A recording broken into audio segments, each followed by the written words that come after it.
দেশে যে কোনো সংকট হলেই সবার আগে চাপে পড়ে ব্যাংক। তারল্য আর ডলার সংকট তো আগের বিপদ, এখনো পিছু ছাড়েনি খেলাপিদের যন্ত্রণা। যদিও এত সব চ্যালেঞ্জের মাঝে ডিজিটাল হবার দৌড়ে পিছিয়ে নেই বাংলাদেশের আর্থিক খাত। ভার্চুয়াল আর এআই বেসড ব্যাংকিং নিয়ে এখন গবেষণা চলছে সব পর্যায়ে। তাহলে ব্যাংকের ভবিষ্যৎ কি তা জানতে আজকের দ্য বিজনেস আপনাদের সাথে আছে আমি তৌহিদ হোসেন। দর্শক, এই বিষয়ে কথা বলতে আমরা আমন্ত্রণ জানিয়েছি বাংলাদেশ কমার্স ব্যাংকের chairman professor doctor engineer Rashid Ahmed চৌধুরীকে। আসুন তাকে স্টুডিওতে স্বাগত জানাই।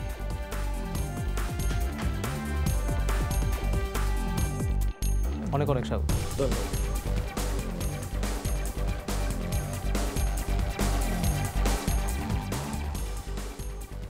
জনাব রশিদ আহমেদ চৌধুরী, আপনি আমাদেরকে আজকে আবারও স্টুডিওতে শেষ সময় দিয়েছেন, সেজন্য শুরুতে আমরা ধন্যবাদ জানাতে চাই আপনাকে এবং আপনাকে স্বাগতও জানাতে চাই। এবং আপনার সাথে আমার মনে হয় যতবারই আমরা ব্যাংকিং নিয়ে কথা বলেছি, এর আগে তো আমরা কোভিডের সময় ব্যাংকিং দেখেছি, এরপরে আমরা যুদ্ধ সময়ের ব্যাংকিং দেখেছি, এখন হয়তো ব্যাংকিং আরেকটা নতুন ধরনের অর্থনৈতিক সংকট বা চাপের ভিতর দিয়ে যাচ্ছে, যে কারণে আমি শুরুতেই বলছিলাম যে ব্যাংক সবসময় সবার আগে চাপে পড়ে। কিন্তু আমি এত সব জটিলতায় যেতে চাই না। আমার প্রশ্নটা হচ্ছে, আপনি দীর্ঘদিন ধরে ব্যাংকিং এই খাতের সাথে জড়িত, আপনার কাছে এখন মনে হয় কিনা যে ব্যাংক মানুষের টাকা রাখার এবং বিনিয়োগের আস্থার জায়গা শেষ পর্যন্ত হতে পারলো কিনা, কি মনে হয়? অবশ্যই আমি তো মনে করি ব্যাংক যুগে যুগে এবং এখনও এবং ভবিষ্যতেও তাদের আস্থা রাখার জন্য বা তাদের টাকা রাখার জন্য বিশ্বস্ত একটা আধার হিসাবে, স্থান হিসাবে ব্যাংকে বেছে নেবে। আপনার কাছে মনে হয় কি বিকল্প নেই, সে কারণে এরকম হচ্ছে? একটু যদি বিস্তারিত বলতেন। আমাদের ব্যাংকিং খাতের বিবর্তনটাকে আপনি কিভাবে দেখেন? আমাদের ব্যাংকের বিবর্তনটা এটা তো সময়ের উপযোগী একটা বিবর্তন সব জায়গায় হয়ে আসছে। পৃথিবীর উন্নত দেশ থেকে আরম্ভ করে উন্নয়নশীল দেশ সবগুলো দেশেই ব্যাংকের বিবর্তন হচ্ছে এবং সেই সঙ্গে আমরাও পায়ে পায়ে এগিয়ে যাচ্ছি। আমরা আমাদের এই সময়ের সাথে আমাদের ব্যাংকের যে অবকাঠামো থেকে আরম্ভ করে আমরা গ্রাহকদের চাহিদা অনুযায়ী, গ্রাহকদের প্রয়োজন অনুসারে আমরা ব্যাংকের এই জিনিসগুলো, কাঠামোগুলো আমরা পরিবর্তন করছি এবং সেই লক্ষ্যেই আমরা মনে করি যে গ্রাহকরা তাদের আস্থার স্থান হিসাবে ব্যাংকে বেছে নেবেন। কিন্তু ব্যাংক কি বিকল্প নেই বলে সবাই ব্যাংকে টাকা রাখছে, নাকি আপনার কাছে মনে হয় যে না, ব্যাংক আসলে অন্য সব আর্থিক খাতের অন্য যে কোনো সেক্টর থেকে আসলে মানুষকে বেশি সাপোর্ট দিচ্ছে? না, ব্যাংক তো এটা তো সত্যি কথা যে বিকল্প, আর এই ব্যাংকের বিকল্প থাকার হতেই পারে না। বিনিয়োগের বিকল্প তার কোনো জায়গা হতে পারে না। বিনিয়োগের জন্য ব্যাংক হচ্ছে সবচেয়ে সুরক্ষিত একটা ব্যবস্থা। এটা যুগ যুগ ধরে হয়ে আসছে, এখন সেটা চলে আসছে এবং আগামীতে নতুন কোনো কিছু উদ্ভাবন না হওয়া পর্যন্ত এটাই থাকবে। আপনার কাছে এমনিতে মানে আমার প্রশ্নটা আমি একটু এভাবেই করতে চাই যে এখন তো ব্যাংক নিয়ে অনেক আলোচনা হয়। হ্যাঁ, একটা আলোচনা বোধহয় আপনাদেরকে প্রত্যেক দিন আপনার বোর্ড মিটিংয়ে গেলে আপনি বোধহয় এটা সবসময় শুনতে পান, বা বাংলাদেশ ব্যাংকে গেলেও শুনতে পান যে খেলাপি ঋণ নিয়ে এক ধরনের যন্ত্রণা বেড়েই চলেছে। আগে আমরা একটা জিনিস দেখতাম যে মানুষ ব্যাংকের থেকে টাকা নিলে সেটা ফেরত দিত, একটা চর্চার জায়গা ছিল। এখন আমরা দেখতে পাচ্ছি সেই চর্চার জায়গাটা অনেকেই অনুসরণ করতে চান না। ব্যাংকের টাকা ফেরত না দেওয়াটা এক ধরনের ট্রেন্ড হয়ে দাঁড়িয়েছে অনেক ঋণ খেলাপির জন্য। এই জিনিসটা আসলে কেন তৈরি হলো, বা এগুলো আপনাকে পীড়া দেয় না, বা এটা আপনারা কিভাবে সামলাচ্ছেন এই পুরো ঋণ খেলাপি পরিস্থিতি? আমি এটাকে দেখি আসলে এই যুগের জন্য এটা সংস্কৃতি পরিবর্তন থেকে একটা কালচারের একটা মানে পরিবর্তন দেখতে পাচ্ছে, যেটাকে আমি বলবো রুগ্ন কালচার, যেটা শুরু হয়েছে মানুষের, যে মানুষ মনে করে যে ব্যাংকের টাকাটা আমার নিজের টাকা, আমি ইচ্ছা করলে যে কোনোভাবে এটাকে খরচ করতে পারবো, যে কোনোভাবে এটা ব্যবহার করতে পারবো, প্রয়োজনে আমি এটা না দিলেও চলবে। এই টাকা বা ঋণ খেলাপিদেরকে আইনের আওতায় এনে আবার সে টাকা ফেরত নেওয়ার যে প্রক্রিয়াটা, যে আইনগত প্রক্রিয়াটা আমাদের দেশে বিদ্যমান আছে, সেটা অত্যন্ত দীর্ঘ। মানুষ এই দীর্ঘ সময়টাকে সেফ হ্যাভেন হিসেবে ব্যবহার করে, যার পরিপ্রেক্ষিতে সে একবার যদি সে খেলাপি হয়, সে 8-10 বছর তাকে কোনো কিছু চিন্তা করতে হয় না, কারণ প্রক্রিয়াগুলো শেষ হতেই এই 8-10 বছর সময় লেগে যায়। ওই সময়টায় সে তার টাকাগুলো হয় নিঃশেষ করে ফেলে, অথবা সে অন্য কোনো জায়গায় ডাইভার্ট করে ফেলে, বা এটা সত্যি কথা বলতে গিয়ে দেশ থেকে সেটা বাইরেও নিয়ে যেতে পারে। তো এরকম বাস্তবতায় আসলে ঋণ খেলাপি যারা হচ্ছে, আপনারা যাদেরকে ঋণ দিয়েছেন এবং পরবর্তীতে আসলে আমি আপনারা মানে যে কোনো ব্যাংকের কথাই যে কোনো বলছি, ব্যাংক, যে ঋণ খেলাপি হয়ে যাচ্ছে, অনেকে বলেন যে এই দায়টা আসলে ব্যাংকের ক্রেডিট অ্যানালিস্টদের, তারা ধরতে পারে না কেন শুরুতেই যে এই লোকটা টাকা ফেরত নাও দিতে পারে বা এই ব্যক্তিটা টাকা ফেরত দিতে নাও পারে, এটাকে আসলে শুরুতেই বোঝার সুযোগ থাকে? শুরুতে বোঝার সুযোগ থাকে। আমরা আসলে চাই যে দেশে নতুন নতুন উদ্যোক্তা গড়ে উঠুক। ব্যাংকের কাছে যে টাকাটা থাকে, ব্যাংকের কাছে এটা তো আপনি বুঝতেই পারেন, এটা তার লাইবিলিটি। ব্যাংকের উদ্দেশ্য থাকে যে আরও নতুন উদ্যোক্তা গড়ে উঠুক, তাদের কাছে আমরা বিনিয়োগ করি এবং বিনিয়োগের মাধ্যমে এটা ব্যাংকও লাভবান হবে, সাথে সাথে নতুন নতুন উদ্যোক্তা গড়ে উঠবে এবং এতে করে আস্তে আস্তে দেশের অর্থনীতি এর পরিধিটা বাড়বে। এই উদ্দেশ্যে ব্যাংকে এই কাজগুলো করে থাকে। এবং আপনি যে অ্যানালিস্টের কথা বলছেন, ক্রেডিট অ্যানালিস্ট, আমাদের অনেক ক্রেডিট অ্যানালিস্ট আছে। ক্রেডিট অ্যানালিস্টগুলো শুধু বাহ্যিক জিনিসগুলো দেখতে পায়, আমরা মনের ভিতরে যে কি আছে সেটা আমাদের জানার কোনো সুযোগ নেই। কারণ আপনার মনের প্রথমেই আছে যে আমি টাকাগুলো নেব, নিয়ে আমি ওদিন শর্ট টাইম এটা পাচার করে দেব। এই বিষয়টা বোঝার মতো কোনো ক্রেডিট অ্যানালিস্ট এই পর্যন্ত দেশে জন্ম হয়েছে কি যা আমি জানি না। এটি আমিও বুঝতে পারছি যে এটি কঠিন, কিন্তু আমরা আরেকটা জিনিস দেখেছি এবং এটা নিয়ে অনেক সময় ব্যাংকাররা কিছুটা মানে আশঙ্কাও প্রকাশ করেন যে অনেক ঋণ খেলাপিদেরকে ক্ষেত্রে দেখা যায় যে তারা ব্যাংকের টাকাটা নিয়েছেন বা ঋণটা নিয়েছেন, তারপর অনেকে বিদেশ চলে গিয়েছেন। তখন তো তাদেরকে আসলে আদালতের আওতায় বা অর্থঋণ আদালতের আওতায় এনে মামলার মাধ্যমে টাকাটা আদায় করা যাবে না। এদেরকে টাকাটা ফিরিয়ে আনার ক্ষেত্রে আসলে কি করা যেতে পারে? না, সেটা টাকাটা ফিরে আনার ক্ষেত্রে অনেকগুলো দেশ যা করতেছে আমরাও সেটা করতে পারি। আমরা আন্তর্জাতিকভাবে বিভিন্ন দেশের সাথে আমরা চুক্তিতে আবদ্ধ হতে পারি। তারা যেন যখনই কোনো টাকা পয়সা তাদের, এটা তাদের দেশের নিয়মে, যখন আমি যদি যুক্তরাষ্ট্রের কথা বলি, যুক্তরাষ্ট্রে যদি আপনি কোনো আনইউজুয়াল কোনো ট্রানজ্যাকশন কোনো ব্যাংকের মধ্যে হয়, তখন সঙ্গে সঙ্গে তারা এটা কোয়ারি করে, তারা ফাইন্ড আউট করতে চায় এই টাকাটা সোর্সটা করতে আসলো। তখন তো খুঁজে পাওয়া যাবে যে টাকাটা বাংলাদেশ থেকে গেছে। সেই সমস্ত জায়গায় যখন আমরা একটা চুক্তির মাধ্যমে তাদের সাথে এই বিষয়টা যেটা হয়, আমরা যেটা অনেকটা মানি লন্ডারিংয়ের আওতায় যে কাজগুলো করি থাকি, সেই কাজগুলোকে জোরদার করতে পারি। মানি লন্ডারিংটা তো এটা তো সাধারণত আমরা যেটা দেখি, যেটা অবৈধভাবে টাকাটা অন্য জায়গায় গিয়ে অবৈধ একটা প্রকল্পে, অবৈধ একটা ইচ্ছা পোষণ কাজ করার জন্য তারা এটা বিনিয়োগ করে, সেটা না দেখে সাথে সাথে ওটাও দেখা উচিত যে এই টাকাটা বৈধভাবে সে অর্জন করেছে কিনা, ওইটা বৈধভাবে এখানকার যথাযথ অনুমতির মাধ্যমে এই টাকাটা বাইরে ট্রান্সফার হয়েছে কিনা। টাকা তো আমরা, সরকার আমাদেরকে তো $10,000 থেকে $12,000 আমাদেরকে প্রতি একজন লোক আমাদেরকে অ্যালাউ করে যে আপনি দেশের বাইরে নিয়ে যেতে পারবেন আপনার ভ্রমণ, চিকিৎসা ইত্যাদি কারণ। এবং চিকিৎসার ক্ষেত্রে অনেক সরকার আরও বেশিও অনুমোদন দেয়, শিক্ষার ক্ষেত্রেও দিচ্ছে। তো সেখানে সুযোগগুলো আছে। এর বাইরে কারা নিচ্ছে সেই জিনিসগুলো আমাদেরকে নখদর্পণে আনতে হবে, আমাদের নজরে আনতে হবে। তারপরেই একমাত্র সম্ভব যে এটাকে নিয়ন্ত্রণ করা।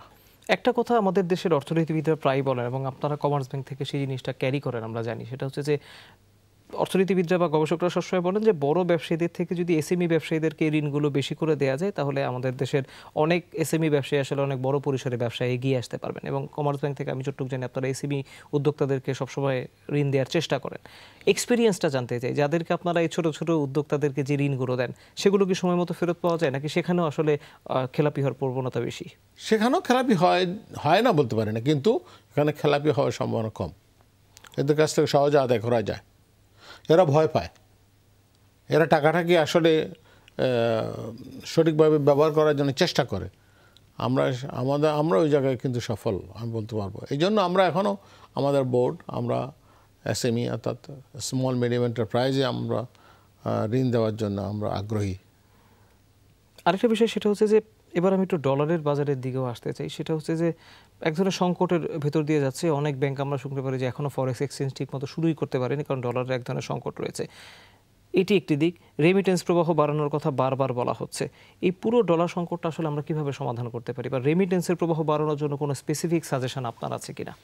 রেমিটেন্স বাড়ানোর জন্য সরকার যে জিনিসটা করেছে সেটা হচ্ছে প্রণোদনা দিয়েছে 2.5%। ব্যাংকে আরও 2.5% দেওয়ার জন্য সুযোগ দিয়েছে। এর মাধ্যমে আমরা যারা বিদেশে টাকা রোজগার করে, যারা দেশে আমাদের কাছে টাকা পাঠায়, তাদের জন্য একটা 5% ইনসেন্টিভ দেওয়ার পর সেই যদি আবারও ভিন্ন পথ অবলম্বন করে টাকা পাঠায়, সেটা আমি মনে করব যে সেটা তাহলে উইলফুল ইলমোটিভেটেড, তার একটা ইচ্ছা আছে। সেখান থেকে আমাদেরকে ফিরিয়ে আনতে হবে।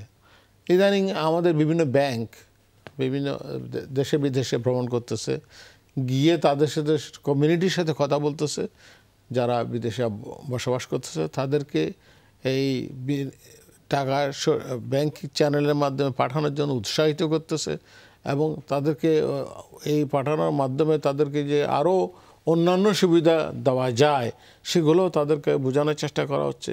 ইদানিং সম্প্রতি আমি বেশ কয়েকটা ব্যাংক এতে সফল হয়েছে, এবং আপনারা জানবেন যে বাংলাদেশের আমি নাম বলতেই পারি, SIBL বা গত এবছর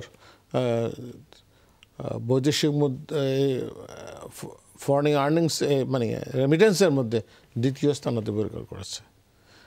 এটার একমাত্র কারণ ডাইরেক্ট মার্কেটিং। সরকার সরাসরি ওরা চলে গেছে সোর্সের কাছে, ওরা কোনো মিডিয়ার মাধ্যমে যায়নি। কারণ এখানে যারা বিদেশে অবস্থান করে যারা আসলে বেশি বেশি টাকা আমাদের দেশে পাঠায়, তারা শিক্ষিত না, তারা অর্ধশিক্ষিত বা কম শিক্ষিত, তারা কিন্তু পরিশ্রমী, তারা লেবার। তারা এই শ্রেণীর লোকগুলো যখন বুঝতে পারে সুবিধাটা, আর এখানে আগের যে জিনিসটা ছিল যে টাকা পেতে গ্রাহককে হয়রানির মুখের সম্মুখীন হতে হতো, এটা কিন্তু একেবারে সমূলে বিনাশ করা হয়েছে। এখন অতি সহজে যাতে টাকাটা তার সুনির্দিষ্ট ব্যক্তির কাছে পৌঁছানো যায় সে ব্যবস্থার সুব্যবস্থা করা আছে।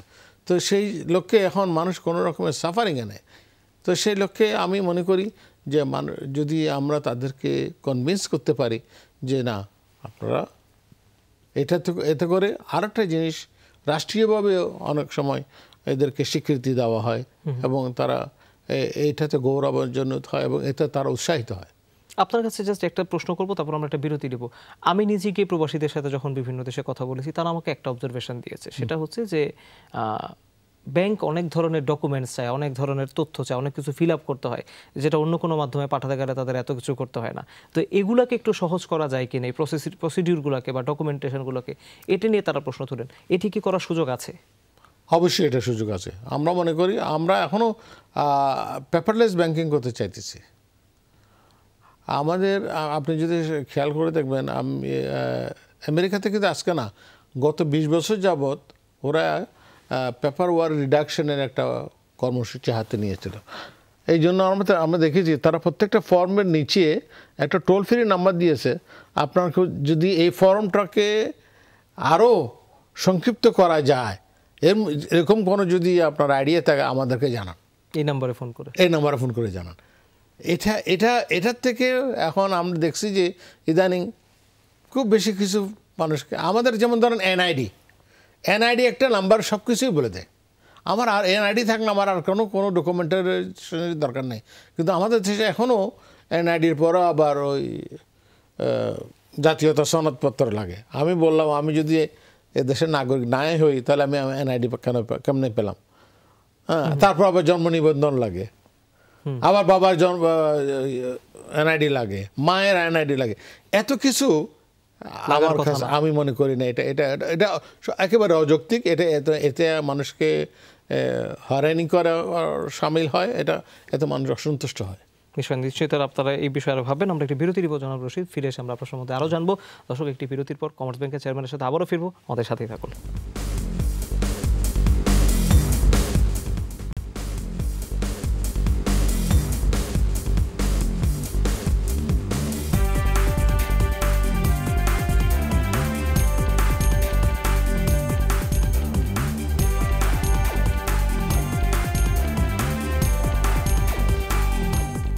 দর্শক, আবারও স্বাগত। আপনারা দেখছেন দ্য বিজনেস। আমাদের সাথে স্টুডিওতে আছেন বাংলাদেশ কমার্স ব্যাংকের chairman doctor engineer Rashid Ahmed Chowdhury. আমরা আলোচনা করছিলাম একটি বিষয়, আমি আপনার কাছ থেকে আসলে জেনে নিতে চাই, এবং এটা আমার এক ধরনের অবজারভেশন, অন্যদেরটা আপনার সাথে শেয়ার করছি, সেটাই বলা। সেটা হচ্ছে, যখনই ব্যাংক ঋণের যে সুদহার সেটি যখন 9-6-এর এই জায়গা থেকে বেরিয়ে গেল, তারপর থেকে আমরা দেখতে পাচ্ছি যে আমাদের উদ্যোক্তা বা ব্যবসায়ীদের ভিতরে এক ধরনের অসন্তোষ রয়েছে, তারা খুশি নন ব্যাংকের এত বেশি সুদের হার নিয়ে। আমি প্রশ্নটা এভাবে করতে চাই, এই সুদহার কমানোর সুযোগ কি আসলে আছে, বা এই সুদহার কি আসলে কমিয়ে যে পরিমাণ অর্থায়ন আপনারা ব্যবসায়ীরা আশা করছেন সেটি করা সম্ভব? ধন্যবাদ, এটা একটা গুরুত্বপূর্ণ প্রশ্ন। আপনাকে এই প্রশ্নটা করার জন্য ধন্যবাদ জানাই। আমি আসলে 2017 সালে মাননীয় প্রধানমন্ত্রী আমাদেরকে বাংলাদেশের সমস্ত ব্যাংকের চেয়ারম্যান পরিচালকদেরকে এবং পরিবেশ সহ উনি গণভবন আমন্ত্রণ জানিয়েছিলেন। সেখানে বর্তমানের অর্থ প্রতিমন্ত্রী সেদিন মাননীয় প্রধানমন্ত্রীর পক্ষে আমাদের কাছে উত্থাপন করলেন যে যেহেতু উনি এর আগে ব্যবসায়ীদের আশ্বাস দিয়েছিলেন যে সিঙ্গেল ডিজিটে ইন্টারেস্ট রেটটা নিয়ে আসবেন, আমরা মাননীয় প্রধানমন্ত্রীর এই প্রস্তাব একান্তভাবে সর্বসম্মতিতে এটা গ্রহণ করে নিয়েছি এবং সেটা আমরা দীর্ঘদিন চালিয়ে আসছি। এবং এই দীর্ঘ পথ চলায় আমাদের কিন্তু অনেকভাবে ক্ষতিগ্রস্ত হয়েছে, অর্থাৎ অনেকভাবেই লোকসানের সম্মুখীন হয়েছে। কিন্তু উদ্দেশ্য ছিল মহৎ। মাননীয় প্রধানমন্ত্রীর উদ্দেশ্য ছিল যে এই অল্প সুদে বা সিঙ্গেল ডিজিটের একটা সুদের যদি ব্যবসায়ীরা সুযোগ পায়, তারা ব্যবসার প্রসার ঘটাবে, দেশে কর্মসংস্থান হবে, অর্থনীতির চাকা সচল হবে, অর্থনীতির পরিধি বাড়বে, ইত্যাদি ইত্যাদি। আমরাও ভাবলাম যে তাই হবে, কিন্তু দীর্ঘদিন এটা চলার পর দেখলাম যে আর আমাদের এটাও চালিয়ে যাওয়া সম্ভব নয়। তাই সম্প্রতি আমরা আবার আগের জায়গায়, অর্থাৎ সেই 9-6 থেকে, যদিও 9-6-এর কথা বলা হয়েছে, আমরা যদিও 9-এ আমরা ইনভেস্ট করেছি, কিন্তু 6-তে আমরা টাকা পাইনি, আরও বেশি দিতে হয়েছে, আর বেশি টাকা দিতে হয়তো। তো সেখানেও স্প্রেডটাও অনেক কম ছিল। তো সে যাই হোক, পরবর্তীতে আমরা এখন এমন একটা অবস্থা এসে দাঁড়িয়েছি যে ব্যাংকের অস্তিত্ব রক্ষার্থে এই শিল্পটাকে, এটা একটা শিল্প, এটাকে বাঁচিয়ে রাখতে হবে। এটা বেঁচে থাকলে বাকি শিল্পগুলো কানেক্টেডলি বেঁচে থাকবে। একটা সাপ্লাই চেইন, কানেক্টেড চেইনের মধ্যে যদি চিন্তা করেন। এই সুদের হার যে এখন বেড়ে গেল এবং ব্যবসায়ীদেরকে আপনাদেরকে ঋণ দিতে হচ্ছে, আমাদের যারা একজন সিনিয়র ইকোনমিস্ট তারা একটা কথা বলেন যে আমাদের ব্যাংকের উপরে আসলে ঋণ দেওয়ার বা বিনিয়োগ দেওয়ার সবচেয়ে বেশি চাপটা পড়ছে। এতটা চাপ তাদের উপরে পড়ার কথা ছিল না। বিদেশে ব্যাংক কখনো এত বেশি লোন দেয় না, অন্যান্য সোর্স থেকে আরও অনেক বেশি অর্থায়ন পাওয়ার সুযোগ থাকে উদ্যোক্তাদের, পুঁজিবাজার থেকে শুরু করে আর অন্যান্য জাতি থেকে। আপনার কাছে কি এটা মনে হয় যে আপনারা আসলে বেশি চাপে পড়ে যান সবসময় ঋণ দিতে গেলে? তারল্যটা নিয়ে সবসময় আপনাদেরকে ভাবতে হয়। সরকারের যে একটা বিনিয়োগের নিজস্ব সোর্স থাকার কথা ছিল, সেটা আমাদের তো নাই। সেই কারণে পুরো চাপটাই ব্যাংকের উপর আসে। অন্যান্য অনেকগুলো দেশ আছে যারা সরকারিভাবে ফেডারেল লোন যেটা দেয়, যেটা আমেরিকাতে আছে, ব্যবসায়ীদেরকেও দেওয়া হয়, বিভিন্ন পেশাজীবীদেরকেও দেওয়া হয়, এমনকি ছাত্রছাত্রীদেরকেও সরকার তারা পড়াশোনা চালিয়ে যাওয়ার জন্য একটা লোন দেয়, যেটা ছাত্রছাত্রীরা দীর্ঘদিন কমপক্ষে 20-25 বছর সময় দেওয়া হয় তাকে ওই শিক্ষার লোনটা পরিশোধ করার জন্য।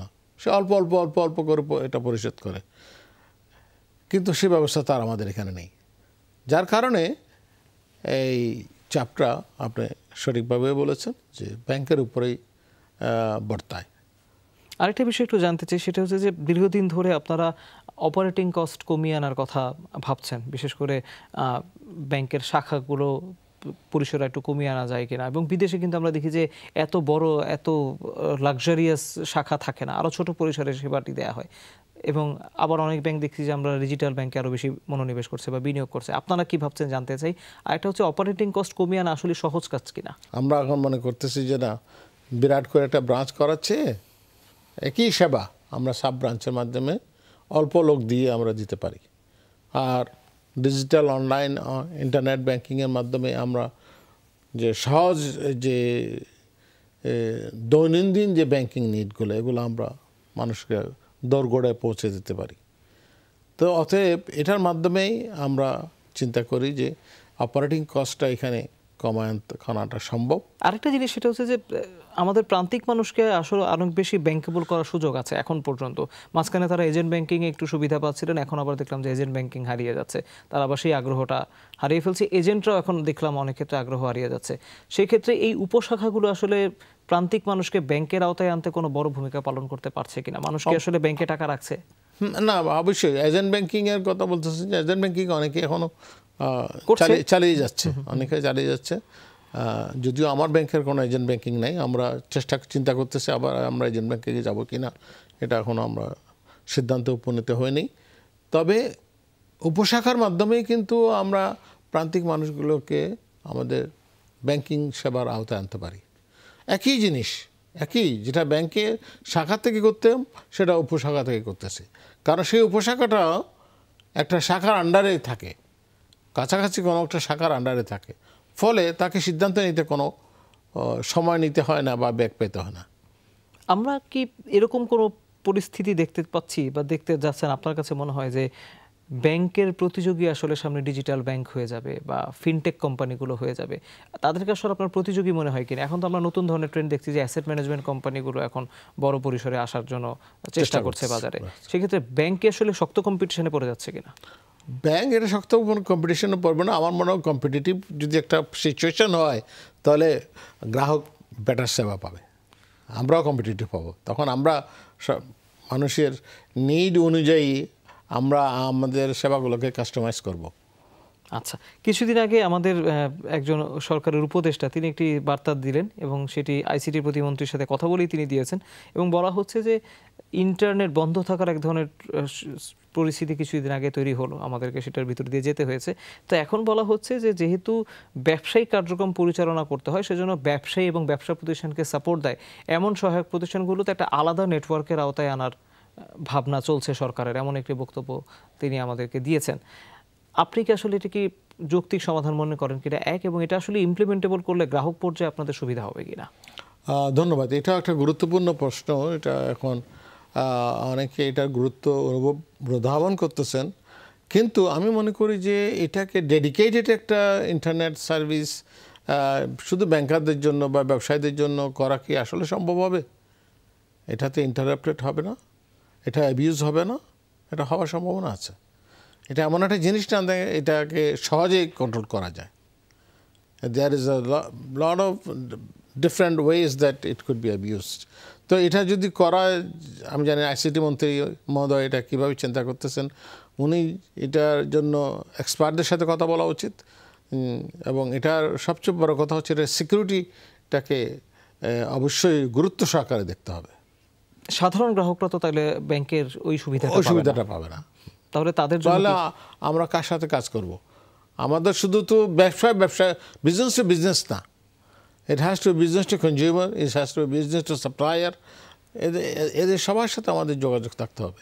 তাহলে আমরা যদি কেবল ব্যবসায়ীদের সাথে যোগাযোগ করি আর ওদের সাথে যোগাযোগ করতে না পারি, তাহলে ব্যবসাটা তো পরিপূর্ণ হবে না। জনাব রশিদ আহমেদ, একটি আলোচনা ইদানিং হয়তো খুব চলছে, মাত্র যেটি নিয়ে কথা বললাম, যে ডিজিটাল ব্যাংক আসতে যাচ্ছে সামনে। ডিজিটাল ব্যাংকের ভবিষ্যৎ আপনি বাংলাদেশে কেমন দেখেন? আমি দেখতেছি এটা উজ্জ্বল, এটা খুব ভালো। সবাই ডিজিটালের দিকে এগিয়ে যেতে চায় এবং এটা মানুষ এটাতে এত অভ্যস্ত। আপনি এখন ইন্টারনেটের প্রয়োজনীয়তার উপর আপনি দেখেন না, প্রতিটি মানুষ কেমন ডিপেন্ডেন্ট হয়ে গেছে, এটা ছাড়াও চলেই না সব কিছু। এবং ঘরের টেলিভিশনটাও এখন ইন্টারনেটের সাথে কানেক্ট, ইন্টারনেটের মাধ্যমে চালাতে চায়। হ্যাঁ, দেশ বিদেশ থেকে তাদের সব রকমের পছন্দের অনুষ্ঠান, খবর ইত্যাদি তারা নিতে চায়। তারা আমাদের আগের মতো সরাসরি যে ব্র্যান্ডউইথের মাধ্যমে, ডিশ লাইনের মাধ্যমে যেটা করতো, সেটাতে মানুষ আগ্রহী না। আরেকটা বিষয় সেটা হচ্ছে যে বাংলাদেশে যখনই ব্যাংকিং সেক্টরের কথা বলা হয়, দুটি খাত নিয়ে খুব আলোচনা হয়। একটি খাত আপনারা হয়তো এসএমই উদ্যোক্তাদেরকে ঋণ দিতে গেলে সবসময় আলোচনা করেন, সেটা হচ্ছে যে আমাদের নারী উদ্যোক্তাদের সংখ্যা বা আগ্রহ আসলে অর্থায়নের ক্ষেত্রে বাড়ছে কিনা, মানে ঋণ চাওয়ার ক্ষেত্রে, সেটি জানতে চাই এক। দ্বিতীয়ত হচ্ছে ব্যাংকগুলোকে সবসময় বাংলাদেশ ব্যাংক প্রত্যেক বছর কৃষি ঋণের একটা টার্গেট দিয়ে দিত, এখনও সেটি আপনারা মানে সবসময় দিয়ে কুলিয়ে উঠতে পারেন কিনা, বা সেই চাহিদাটা এখনো আছে কিনা, এই দুটি বিষয় একটু জানতে চাই। এটা চাহিদা আছে, এটা আমরা করে যাচ্ছি। বাংলাদেশ ব্যাংকের একটা গাইডলাইনের আন্ডারে এটা কাজটা করি। নারী উদ্যোক্তা, কৃষি এগুলোতে আমরা, আর কৃষির জন্য তো স্পেশালিস্ট ব্যাংকেই আছে, এটা আপনি জানেন।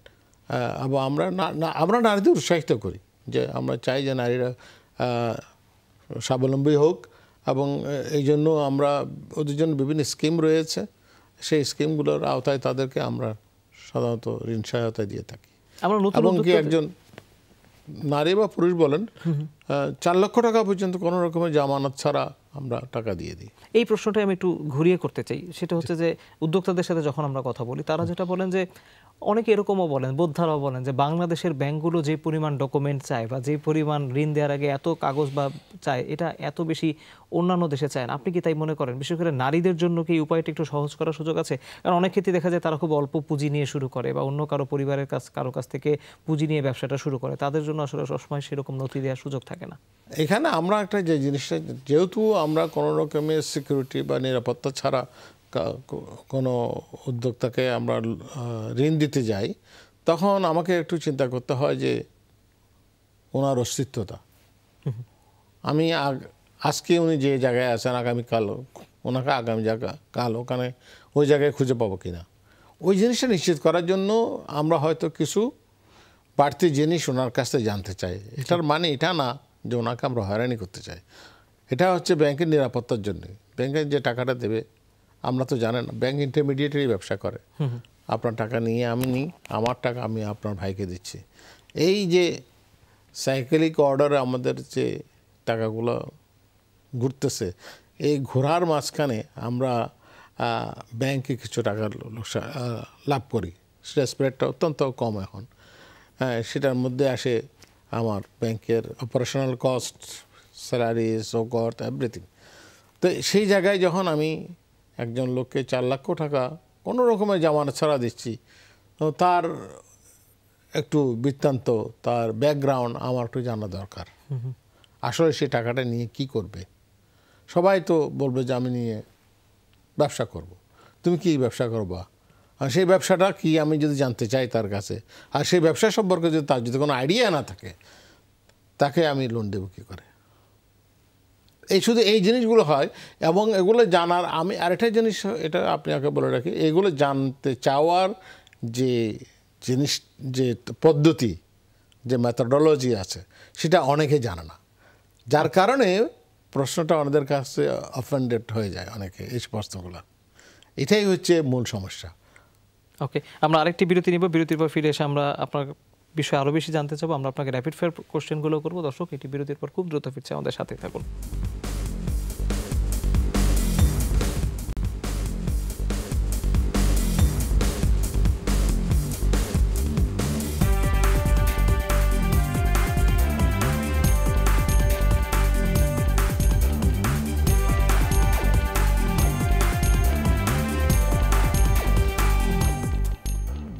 দর্শক, আবারও স্বাগত। আপনারা দেখছেন দ্য বিজনেস। আমাদের সাথে স্টুডিওতে আছেন বাংলাদেশ কমার্স ব্যাংকের chairman doctor engineer Rashid Ahmed Chowdhury. আপনি জানেন আমরা সবসময় আমাদের অতিথিদেরকে র্যাপিড ফায়ার প্রশ্ন করি, দ্রুত উত্তর দিতে হবে, এবং আপনি এটাও জানেন যে আমাদের ইয়াং জেনারেশন এই প্রশ্নগুলো আমাদেরকে পাঠায়। তো এবার আপনার জন্য নতুন 10টা প্রশ্ন এসেছে। তো এই কৌতূহলটা আমার কাছেও ছিল, আমি কখনো প্রশ্ন করিনি, এবার তাদের বরাদ্দে আমি প্রশ্নটা করবো। প্রথম প্রশ্ন, আপনার নামের আগে প্রফেসর আছে, ডক্টর আছে, ইঞ্জিনিয়ার আছে, এবং আপনি এখন পেশায় ব্যাংকার। আপনার প্রথম পেশা কোনটি ছিল সেটি তারা জানতে চায়। আমার প্রথম পেশা শিক্ষক, অধ্যাপক। কোথায় অধ্যাপনা শুরু করেছিলেন? ইন্ডিপেন্ডেন্ট ইউনিভার্সিটিতে। আপনি তার মানে শিক্ষকতা দিয়ে শুরু করেছেন। এবার আমার একটা প্রশ্ন, আমি জুড়ে যেতে চাই, কোন পরিচয়টা মেনটেন করা সবচেয়ে কঠিন? কোন পরিচয়টা? কোন পেশাগত পরিচয়টা মেনটেন করা আপনার জন্য সবচেয়ে কঠিন? কঠিন? হ্যাঁ। শিক্ষক হিসেবে বেশি চ্যালেঞ্জিং মনে হয়, ইঞ্জিনিয়ার হিসেবে মনে হয়, নাকি ব্যাংকার হিসেবে মনে হয়? ব্যাংকার হিসেবে বেশি চ্যালেঞ্জিং। বেশি চ্যালেঞ্জিং। পরের প্রশ্নে যেতে চাই, আপনার কাছে টাকার ডেফিনিশন কি আপনার মনে, আপনার কাছে? আমার কাছে টাকাটা এখন একটা মিডিয়া। কেন? এটার মাধ্যমেই আমি সব কিছু করি, এটা মিডিয়া হিসেবে কাজ করে আমার, আর কিছু না। মানে এটা অনেক ভ্যালুয়েবল, অনেক কিছু না, অনেক ভ্যালুয়েবল না, এটা একটা মিডিয়া হিসেবে কাজ করে, এটা বিনিময়ের একটা মাধ্যম, ইনস্ট্রুমেন্ট। ওকে, পরের প্রশ্নে যেতে চাই, আপনার চোখে একজন ভালো ব্যাংকারের কি কি কোয়ালিটি থাকা উচিত? সৎ হওয়া উচিত। একটু যদি ইলাবোরেট করতেন। ইলাবোরেট করতে যদি হয় যে তার টাকার প্রতি লোভ থাকবে না, নিজে পরের টাকাকে নিজের টাকা মনে করতে পারবে না, এবং যারা টাকা আপনার কাছে রাখতেছে তাদেরকে সম্মান করতে শিখতে হবে। ওকে, ফের এনাফ। যারা নতুন ব্যাংকার হতে চান তারা নিশ্চয়ই এটি শুনেছেন। পরের প্রশ্ন যেতে চাই, ব্যবসায় তো অনেক ধরনের ঝুঁকি থাকে, ব্যাংকে তো ঝুঁকি আরও বেশিই থাকে আমি বলবো। এই ঝুঁকি মোকাবেলার সবচেয়ে সহজ কৌশল কি? ঝুঁকি মোকাবেলার সহজ কৌশল হলো যে সমঝোতা, নেগোসিয়েশনের মাধ্যমে ঝুঁকি মোকাবেলা করা যায়। ওকে, পরের প্রশ্ন যেতে চাই, 5 নম্বর প্রশ্ন, ব্যাংকের কোন ডিপার্টমেন্টে এখনো দক্ষ জনবলের ঘাটতি আছে বলে আপনি মনে করেন? মানব সম্পদে, HR। আরো ভালো মানুষ, আরো ভালো লোক দরকার আছে। এটা কেন মনে হলো আপনার কাছে? আমি জাস্ট একটু সম্পূরক প্রশ্ন করি। আর সম্পূরক প্রশ্ন যদি আপনি করেন তাহলে, কারণ একটা মানুষকে মানব সম্পদে পরিণত করার জন্য যে গুণাবলী দরকার সেটা আমাদের এখানে এখন বিরল।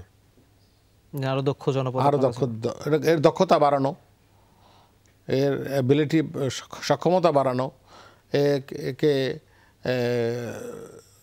সন্তুষ্টি সহকারে সেবা দেওয়ার জন্য মন মানসিকতা তৈরি করা, তাকে মোটিভেট করা সেবা দেওয়ার জন্য, এবং তাকে সব রকম পরিস্থিতিতে সব রকমের সর্বাবস্থায় তাকে যাতে রিঅ্যাক্টিভ না হয়, প্রোঅ্যাক্টিভ যাতে হয় সেদিকে খেয়াল রাখতে হবে। ওকে, এটাও তাদের জন্য একটা ভালো সাজেশন হবে বলে আমি মনে করি। পরের প্রশ্ন যেতে চাই, 6 নম্বর প্রশ্ন, আপনার কলিগ যারা আছে, আপনি আপনার কলিগদের মাঝে কোন কোয়ালিটি সবচেয়ে বেশি খোঁজেন? যারা ফ্রেন্ডলি, মানে খুব সহজে মিশে যেতে পারে এরকম? খুব সহজে মিশে যেতে পারে। ওকে, ফেয়ার এনাফ। এটা আমি জানতে চাই, আপনি যখন কাউকে প্রমোশন দেন, প্রমোশন দেওয়ার আগে আপনি কোন দিকটি সবার আগে যাচাই করেন? সততা। কাজের প্রতি ডেডিকেশন দরকার নেই, শুধু সততা হলেই হবে? সৎ হলে সে কাজের প্রতি ডেডিকেট হবে, কারণ সে যখন সৎ হবে সব দিক দিয়ে সৎ হবে, সে কাজের প্রতিও সৎ হবে, নিজে সৎ হবে, অন্যকে যা বলবে সেটাও সত্য বলবে। তা আমি এই জন্য সত্যটাকে প্রথম বেছে নিয়েছি। ওকে, পরের প্রশ্নে যেতে চাই, ধরুন আপনাকে বলা হলো আপনি তো বস, হ্যাঁ, বস হিসেবে আপনাকে যদি বলা হয় 10-এ নিজেকে মার্কিং করার জন্য, আপনি নিজেকে 10-এ কত দেবেন? 10। 10-এ 10 দেবেন? আমি confident. Okay, this is very good confidence. আমরা সাধারণত সবাই 10-এ 7-8-এর দিকে থাকেন, আপনি নিজেকে 10-এ 10 দিয়েছেন। এখন তো আপনি ব্যাংকার, যতদিন ধরে আপনি ব্যাংকিং করছেন, ব্যাংক পরিচালনা করছেন, ব্যাংকার হিসেবে পাওয়া আপনার সবচেয়ে গুরুত্বপূর্ণ শিক্ষা কোনটি ছিল? এটার সবচেয়ে গুরুত্বপূর্ণ শিক্ষা হলো আমি পরিস্থিতির শিকার হলে মানুষের সাথে কিভাবে ডিল করতে হয়, সেটা বিভিন্ন সময়ে বিভিন্ন পরিস্থিতির উদ্ভব হয়েছে, এবং সেটা বিভিন্নভাবে বিভিন্ন পদ্ধতিতে এটা মোকাবেলা করা। মানে এই মোকাবেলা করতে পারাটাই আপনার কাছে বড় নলেজ বলে মনে হচ্ছে। ওকে, এনাফ। 10 নম্বর প্রশ্ন একটু হাইপোথেটিক্যাল, একটু ভাবনার হয়তো খোরাক দিবে, আমি জানি না আপনি এটাতে বিশ্বাসও করবেন কিনা, কিন্তু ধরুন আপনাকে কোনো সুপার পাওয়ার দেওয়া হলো বা জাদুর ছুরি দেওয়া হলো, যে কোনো একটা নিজের শক্তি নিজেকে আপনি কাজে লাগাতে পারবেন, আপনি নিজের মানে সুপার যারা আছে হিরো, তাদের কোন শক্তিটাকে আপনি বেছে নেবেন, বা নিজের কোনো এক্সট্রা এবিলিটি আপনি চান কিনা যেটা থাকলে ভালো হতো? আমি মনে করবো যে আমি যদি আমার আমি মানুষকে দেশপ্রেমিক বানাতে পারবো কিনা সেটা দেখব। আচ্ছা, কেন আপনার কাছে এটা মনে হয়? দেশকে ভালোবাসলে মানুষ আর কোনো দিক দিয়ে খারাপ হতে পারে না। আচ্ছা, ওই জিনিসটা যদি আপনি ইনজেক্ট করে দিতে পারতেন, আমি যদি মানুষের মধ্যে দেশপ্রেমটা ইনজেক্ট করে দিতে পারি, আর ওকে আর কিছু করে দিতে হবে না, বাকিটা সে নিজেই করে হয়ে যাবে। খুবই ডিফারেন্ট থট আপনার, ধন্যবাদ। আমরা র্যাপিড ফায়ারের অংশটি শেষ করলাম, আশা করি যাদের যেই 10টি প্রশ্নের উত্তর দরকার তারা সেটি পেয়ে গিয়েছেন। এবার একটু বড় প্রশ্নের দিকে যেতে চাই। আমরা একটু আগে ডিজিটাল ব্যাংকিং নিয়ে কথা বলছিলাম, ফিনটেক নিয়ে কথা বলছিলাম, একটু বড় পরিসরে জানতে চাই যে একটু বিস্তারিত যদি বলেন যে আগে যারা ব্যাংকার হতে চেত এখন তারা এক ধরনের ক্যারিয়ার চয়েসের ক্ষেত্রে কনফিউশনে ভোগে। কেন? তারা বলে যে আমি কি আসলে ব্যাংকে যাব, আমি কি এমএফএসে যাব, আমি কি ফিনটেক কোম্পানিতে যাব, নাকি আমি কোন দিকে আসলে নিজের ক্যারিয়ার করব, সেটি নিয়ে এক ধরনের কনফিউশনের ভিতর তারা থাকে, এবং তারা মনে করে যে আগামীতে ব্যাংকে জনবলের চাহিদা অনেক কমে আসবে। আপনার অভিজ্ঞতা কি বলে? আমার অভিজ্ঞতা বলে যে জনগণের যোগ্য লোকের কখনো কমতি হবে না, আমাদের চাকরিরও অভাব হবে না, এটা সত্যি। এর সাথে সাথে আমি আপনাকে আরেকটা জিনিস বলতে চাই যে বর্তমানে যে শিক্ষা ব্যবস্থা, যা আমরা মনে করি যে আমাদের দেশের বিশ্ববিদ্যালয়গুলো আর যে বিশেষ করে প্রাইভেট বিশ্ববিদ্যালয়গুলো, ওরা মনে করে আমরা নর্থ আমেরিকান কারিকুলাম ফলো করি। নর্থ আমেরিকান কারিকুলাম এর মূল কথা হচ্ছে যে প্র্যাকটিক্যাল বেস নলেজ, যে দুনিয়াতে যা ঘটতেছে সেটার উপর ভিত্তি করে।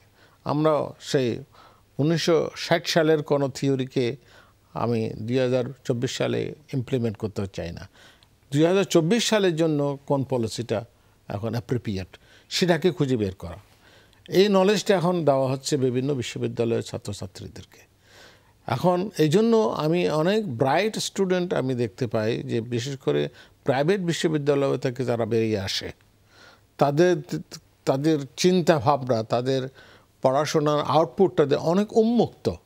তারা নতুন জিনিসগুলোকে ওরা সামনে চ্যালেঞ্জ হিসাবে নিতে চায় এবং সেগুলোকে ওভারকাম করতে চায়।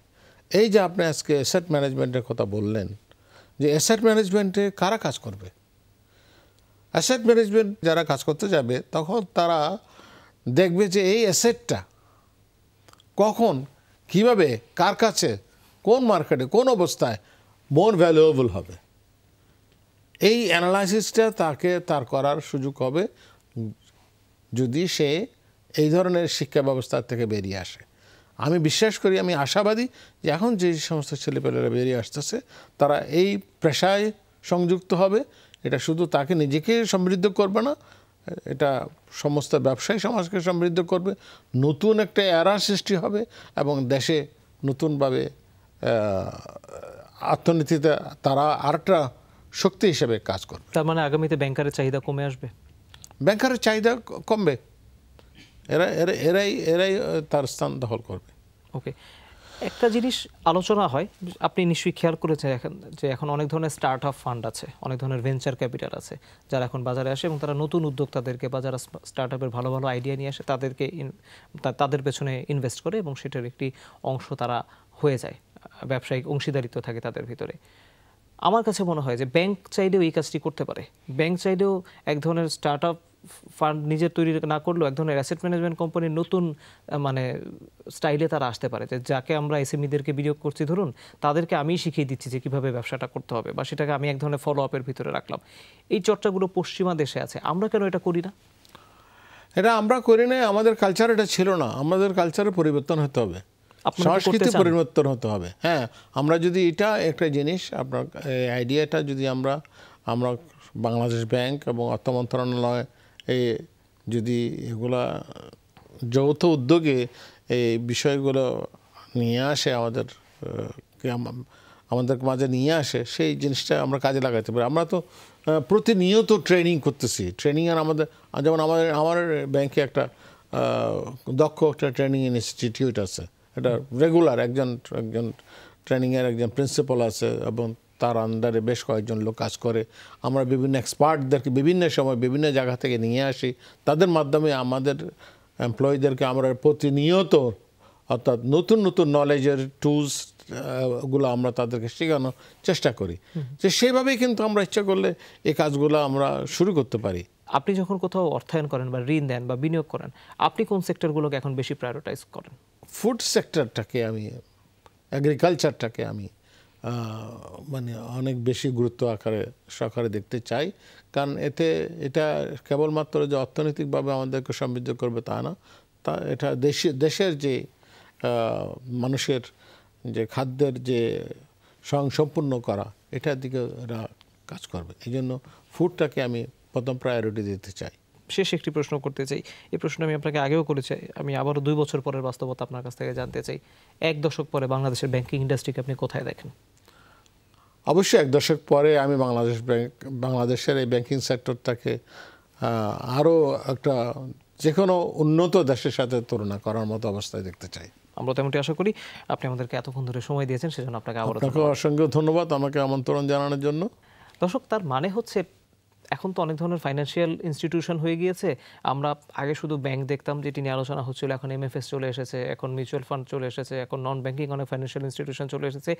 এরা সবাই কিন্তু আর্থিক খাতে গ্রাহকদেরকে সেবা দেওয়ার চেষ্টাই করছে, কিন্তু কোন সেবা আপনি আসলে দিন শেষে আপনার জন্য গ্রহণযোগ্য হবে সেটি আপনার নির্ধারিত যে প্রায়োরিটি, সেখান থেকে সেটি নির্ধারিত হবে। কিন্তু একটি বিষয় কিন্তু সত্যি যে প্রত্যেকটি সেক্টরকেই কিন্তু এক ধরনের যে অর্থনৈতিক যে তারল্য সংকট রয়েছে বা বিভিন্ন ধরনের পলিসিগত চ্যালেঞ্জ রয়েছে, সেগুলোকে উতরে গিয়ে কিন্তু তাদেরকে সমাধান করতে হচ্ছে। কিন্তু সবচেয়ে বড় যেটি শঙ্কার জায়গা সেটি হচ্ছে যে ব্যাংকের ক্ষেত্রে যদি বলি যে ব্যাংকের টাকা নিলে আসলে ফেরত দিতে হবে, এই মানসিকতাটা ধরে রাখা এবং জাতি হিসেবে এই মানসিকতাটাকে আসলে ক্যারি করা, যে পুঁজি নিয়ে পুঁজির টাকাটা আসলে ফেরত দিতে হবে, এটি আসলে ধরে রাখা খুব গুরুত্বপূর্ণ। নাহলে যদি বাংলাদেশের ব্যাংকিং ইন্ডাস্ট্রি, যেটিকে অর্থনীতির লাইফলাইন বলা হয়, সেটি যদি নষ্ট হয়ে যায় তাহলে বাংলাদেশের অর্থনীতি কিন্তু সেখানে সবচেয়ে বেশি হোঁচট খাবে। আমরা আশা করি যাদের এইটি নিশ্চিত করার জন্য, যাদেরকে যে দিক থেকে ভূমিকা রাখতে হবে ব্যাংকিং সেক্টরকে বাঁচিয়ে রাখার জন্য, অর্থনীতিকে ঠিক রাখার জন্য, তারা সেটি করবেন। এতক্ষণ ধরে যারা আয়োজন দেখেছেন তাদের সবাইকে অনেক ধন্যবাদ। সবাই অনেক ভালো থাকবেন।